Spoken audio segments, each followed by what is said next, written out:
阮阿嬷上厉害的就是啊，伊会当一喙就甲膏啊踢落，拢毋免配茶哦。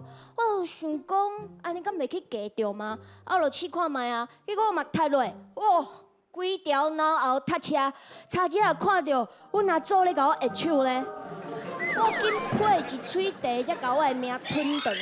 才知影讲吼，阮阿嬷不爱配茶的原因是因为膏仔加茶会变成面茶，对个拢糊糊足太高的。từ迄天开始，我就相信阮阿嬷的话，信甲食膏仔的。啊，信大人啊，毋是恁那会笑啊，害我惊一个。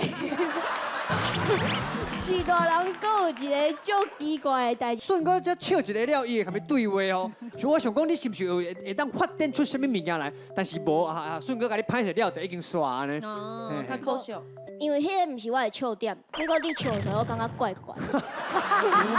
我嘛感觉怪怪啊，你这的。句迄句我听无啥，有你讲什么性格食性格食果啊？性格食果这我啊。爱解释一下，嗯，这都要起码差不多50岁以上的，才知影讲迄句是什么意思。唔捌听过。喺私底下甲你讲，嘿，啊，迄袂使讲哦迄。袂使讲诶。应该是去互罚钱的物件。无菜的。啊，但是若是听有，我爱会当讲，就是足好笑嘛。对。